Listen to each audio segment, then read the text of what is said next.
Although I was born at the end of the NES's lifespan, the console would remain a pillar of my formative exploration of video games for more than a decade to come. As time has gone on and I've gotten older, I've become more attached to other generations when it comes to looking back fondly on the digital entertainment of yesteryear.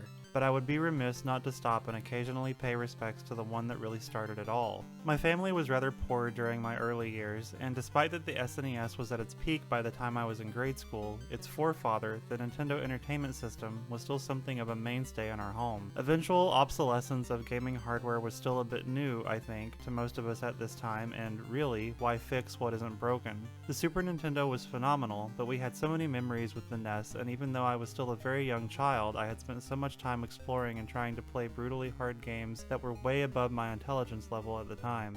I remember beating my head against the wall when it came to playing virtually anything back then. DuckTales, Mega Man, Adventures of Lolo.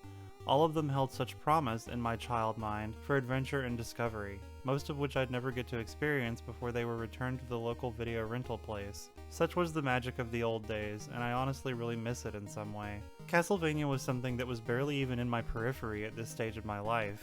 I had apparently played Simon's Quest as a young kid, but later in life I wouldn't even remember this as well as my mother apparently did. I didn't recall playing it at all, even. This is a franchise that evaded me for most of my youth, actually, until Aria of Sorrow released and I had my first real taste of Konami's macabre, side-scrolling action RPG masterpiece. At the time I had very little in the way of awareness when it came to the evolution of the game design throughout the series. Despite never really playing it, I had seen the original Castlevania in passing. I was aware that things were different to some extent, but not exactly just how different they really were. Aria stuck with me, and so did its sequel. I love these games even today. At the time of their release, however, the NES was going through something of a retro revival. I'm sure some of you in my age range know what I'm talking about. Those of us who were old enough to have grown up with the NES and were perusing online gaming communities were likely exposed to a lot of these early retro review sites. Early online blogs that were usually dripping with mid-2000s edge and sarcasm that were all too eager to rip the games of our childhood a new one, in some cases whether they truly deserved it or not. With the advent of YouTube, AVGN and his inevitable imitators in the years to come, this kind of content became almost impossible to avoid. Everyone born 20 years prior had a major beef with the NES and its backlog of titles that were lauded as rage-inducingly difficult. Although some of this is not quite as stellar to look back on 2 decades later, it was something of a spectacle at the time for we who grew up with these shared experiences. Nintendo's little console that could was clearly living on in our collective consciousness, and we'd built memories around all of these games during a time where you didn't have as much insight as to what you were getting into when you pulled something off the shelf at a Toys R Us or a rental store.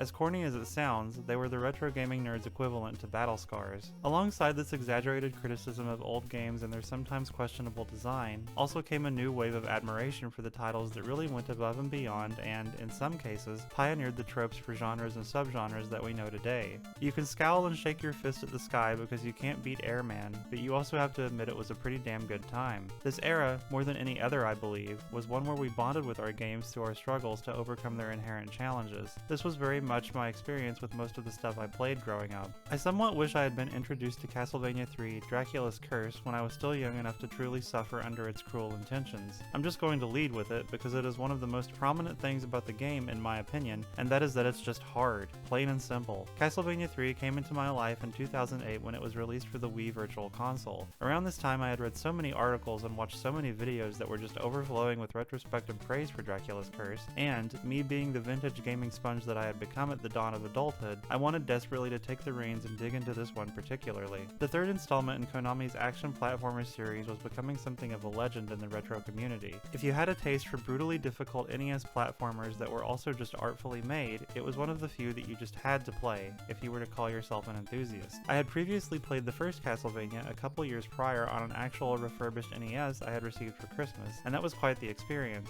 I remember being taken aback by the incredible soundtrack and the tight, precision-focused gameplay. From what I had come to understand, from word of mouth, Dracula's Curse boasted even more of the things that made its older brother such an instant classic, and then some. Assuming the role of Trevor Belmont, you are once again setting out to defeat Dracula, but this time you're not doing it alone. Castlevania 3 offers a trio of optional partners that you can take with you.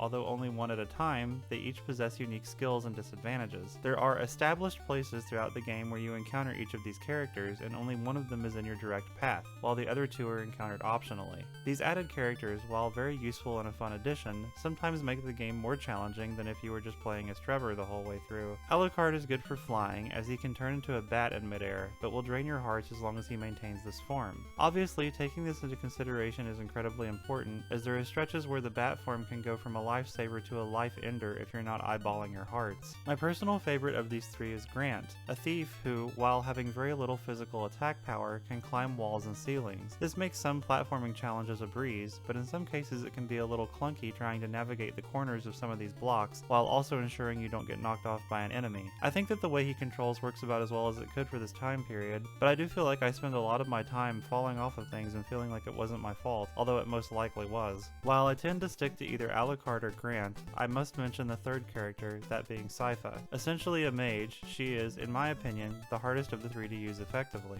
Sypha has a fairly weak jump and virtually no physical combat presence at all that I can remember, but is supposed to make up for it in her sub-weapons, which in her case are offensive magic attacks that pack a punch if you can wield them well enough and not get obliterated in the process. This is a character that I consider to be something of a white whale when it comes to retro video game challenges, something that every time I play, I think, I wonder if someday I'll do a Sypha playthrough, and then I usually start sweating bullets and panicking at the thought of trying to navigate some of these stages with her abilities. Regardless of whether you can play as any of them decently enough, I think they're a cool cast of characters. This marks, of course, the first appearance of Alucard in the franchise, before his anime pretty boy makeover several years down the road. It's really fun to see this gaming icon's humble beginnings, and I love how, before he offers to join you, you must first defeat him in battle, where he mimics his own father's combat techniques. The added characters are, overall, a fun way to spice up the now established classic Castlevania formula. Developers were clearly very intent on broadening the definition of action platforming and meeting our ever-increasing expectations. Earlier I mentioned that 2 of your new partners were optional encounters, and that is due to the branching paths featured prominently in the progression of Dracula's curse. For a bulk of the game's runtime, the player encounters forks in the road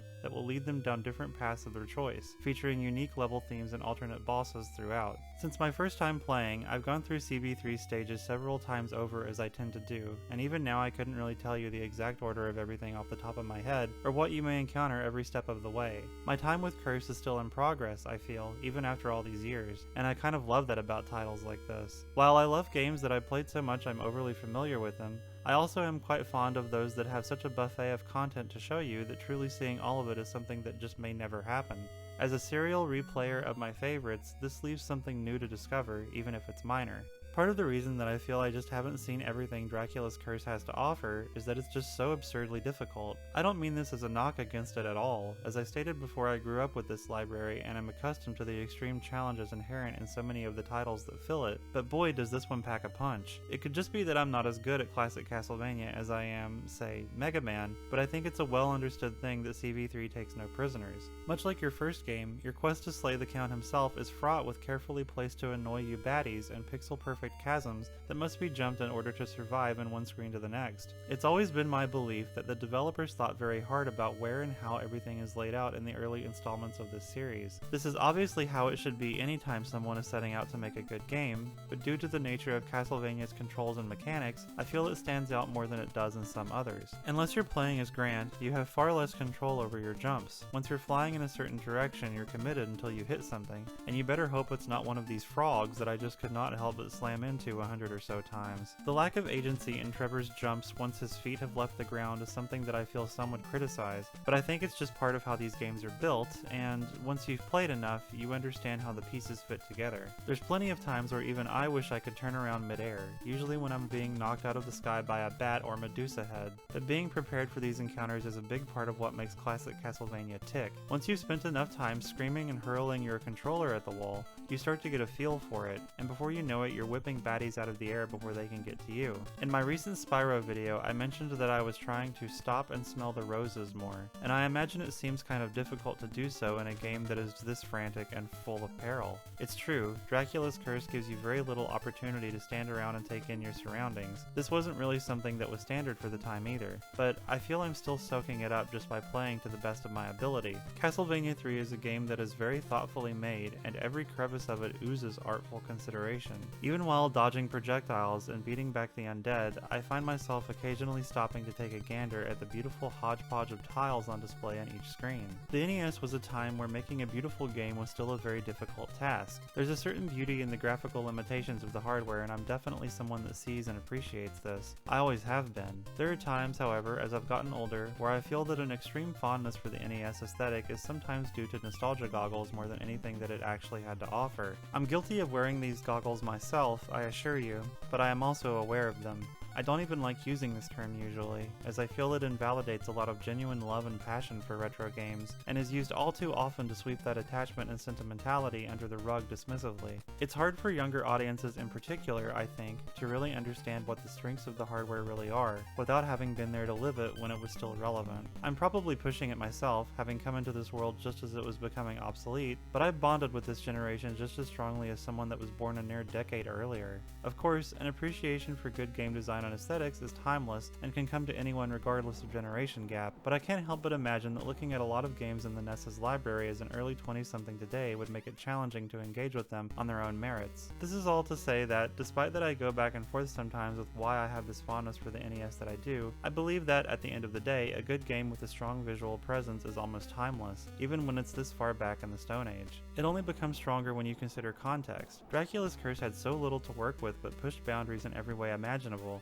and the graphical feast it provides is no less impressive. Like with virtually any game for the hardware, a lot of corners had to be cut, and thus some tiles are repeated in areas that, if there were more memory available, devs would gladly opt for making unique tiles to detail their virtual landscapes a little more clearly. This practice is very clever and resourceful, though it leads to a very blocky presentation that may leave some wondering why it looks the way it does. Personally, I find it beautiful.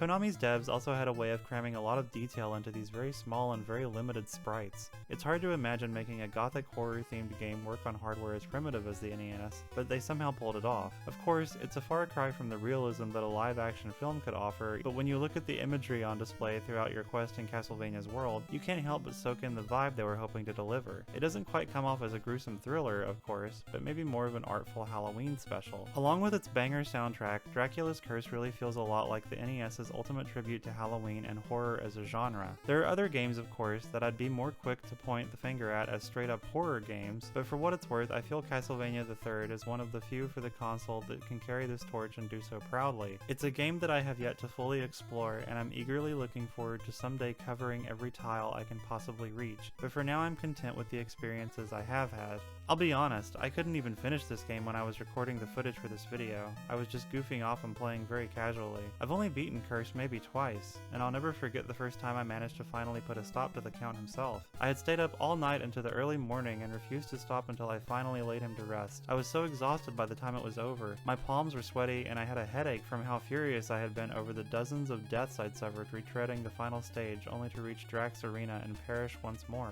I think, unfortunately, I may be getting a little too old for that kind of experience to be so common in my life, but it's also one I really cherish. These kinds of struggles were what filled my childhood and shaped so much of what I expect games to be. It's not so much that I want brutal challenge, in fact I'm often kind of polarized by it depending on just how horrible it really is, but rather that I love games that really think hard about the intricacies of their gameplay and how they can make you think and act accordingly to achieve victory. In a way, I kind of think this game particularly was a send-off of sorts for me, saying goodbye to the childhood years I spent clawing my way to the finish line in these over-the-top virtual trials. I was a young adult when Castlevania 3 came into my life, and even then I could already tell my stamina for long sessions of perseverance to such a degree wasn't quite what it used to be. Or maybe it was that the challenges on the road to the Count's throne were just that hard. Either way, it's a memory I won't soon forget, much like this game. In the world of NES games, and the action platformer genre as a whole, Dracula's Curse really does stand tall and proud among its peers. Although aged and maybe harder for modern audiences to approach, the intent that devs clearly had to deliver an experience that was unparalleled at the time is admirable and the result awe-inspiring, even 30-some years later. There are games being released now that don't even try to push boundaries as much as Curse does. Not that I expect everyone to reinvent the wheel or break new ground, it's just so cool to realize how much CV3 really has to offer despite its age and limitations. It isn't new information for anyone to say this game is great or even masterfully crafted, but I'm saying it regardless. If you're into the idea of 8-bit gothic horror and macabre settings as you desperately try to cling to your dwindling sanity due to its frankly over-the-top challenges, Castlevania 3: Dracula's Curse is a game that should not be passed up. Just be prepared for one hell of a bumpy ride.